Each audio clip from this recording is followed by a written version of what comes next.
First of all ఒక సంవత్సరం NDA కూటమి వచ్చి ఓవరాల్గా చెప్పాలంటే ప్రజల అభిష్టానికి అనుగుణంగా రాష్ట్ర అభివృద్ధికి అదేవిధంగా ప్రజల సంక్షేమానికి కూడా అత్యధిక ప్రాధాన్యత ఇస్తూ అట్ ద సేమ్ టైం ఎక్కడ కూడా ప్రజలకు ఇబ్బంది లేకుండా చూసుకునే బాధ్యత ఈరోజు గవర్నమెంట్ తీసుకొని దానికి తగ్గట్టుగా గౌరవ సీఎం గారు కానీ గౌరవ డిప్యూటీ సీఎం గారు కానీ గౌరవ లోకేష్ గారు కానీ అహర్నిశలు కష్టపడుతూ సుమారుగా ఈ రోజుకే గౌరవ ముఖ్యమంత్రి గారు ఈ ఒక్క సంవత్సర కాలంలో రాష్ట్ర అభివృద్ధి గురించి అమరావతి గురించి అదేవిధంగా పోలవరం గురించి రాష్ట్రంలో వచ్చే పరిశ్రమల గురించి పెట్టుబడుల గురించి కూడా సుమారుగా 20 సార్లు పైన ఢిల్లీకి వెళ్ళి అక్కడున్న మంత్రులతోని ప్రధానమంత్రి గారితోని హోమ్ మినిస్టర్ గారితో అందరితోని కూడా మాట్లాడి ఈ రాష్ట్రానికి వెంటిలేటర్ మీద ఉన్న రాష్ట్రానికి కేంద్ర సహాయ సహకారాలతో ఒక ఆక్సిజన్ తీసుకొచ్చే పరిస్థితి ఈరోజు తీసుకొస్తూ ఉంటే కొన్ని శక్తులు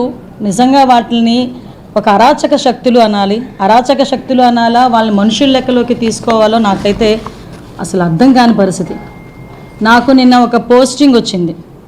ఆ పోస్టింగ్ చూసేసరికి నిజంగా ఫస్ట్ ఆఫ్ ఆల్ ఒక హోమ్ మినిస్టర్గా చాలా కోపం వచ్చింది, ఒక ఆడపిల్లగా సిగ్గనిపించింది, ఒక ఇండియన్గా ఇలాంటి వాళ్ళు కూడా పత్రికా రంగంలో ఉన్నారా అనిపించుకొని ఒక రకమైన బాధ అనిపించింది.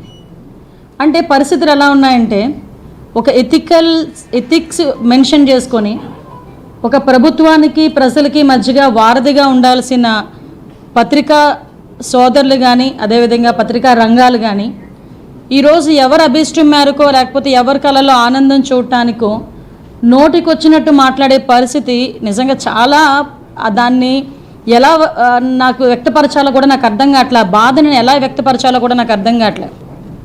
ఎందుకంటే ఈరోజు మన సిచ్యువేషన్ ఎంతోమందికి ఒక జర్నలిస్ట్ అనేసరికి ఒక పొలిటికల్ లీడర్కి అంత వాల్యూ ఇస్తారో లేదో నాకు తెలియదు, కానీ ఒక డిపార్ట్మెంట్ పరంగా కానీ ఎవరైనా ఒక మామూలు సామాన్య వ్యక్తి ఒక జర్నలిస్ట్ అనేసరికి మీకు ఇచ్చే ఆ తాలూకా రెస్పెక్ట్ వేరు. నేను జర్నలిస్ట్ని అని ఎటువంటి సిచ్యువేషన్లోనైనా మీ ఐడి కార్డ్ చూపించుకొని మీరు లోపలికి వెళ్ళి ఆ పని చేయించుకొని వచ్చే పరిస్థితి ఉంటుంది. అటువంటి జర్నలిస్ట్ ఒక మాట మాట్లాడితే దానికి ఒక అథెంటికేషన్ ఉంటుంది.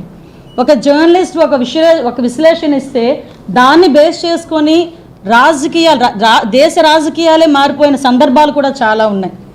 అటువంటి వ్యక్తులు ఒక అసోసియేషన్ ఎడిటర్స్ అసోసియేషన్ ప్రెసిడెంట్గా ఉన్న వ్యక్తులు ఒక సాక్షి ఛానల్లో కూర్చొని అమరావతి గురించి మాట్లాడారు అంటే అమరావతి మహిళల గురించి మాట్లాడారా, రాష్ట్రంలో ఉన్న మహిళల గురించి మాట్లాడారా ఆ రకంగా అన్నది పక్కన పెడితే ఇది ఆంధ్రప్రదేశ్ రాష్ట్రం తాలూకా గౌరవాన్ని భగ్నం పరిచే విధంగా ఈరోజు మాట్లాడటం.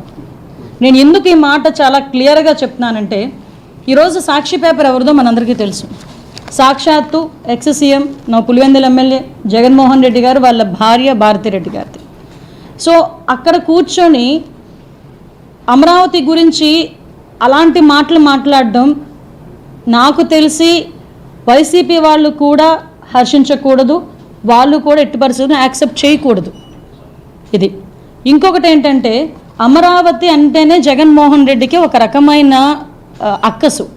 ఎలాంటి అక్కసు అంటే 2019 డిసెంబర్ 17 సంథింగ్ ఆ డేట్లోనే అమరావతి రాజధాని కాదు, అమరావతి 3 రాజధానులు చేస్తానని చెప్పి ఆ రోజు నుంచి కూడా విషం కక్కి ఆ అమరావతి రైతుల మీద ఎంత దాష్టికానికి ఒడిగట్టారో మీరు అందరూ చూశారు.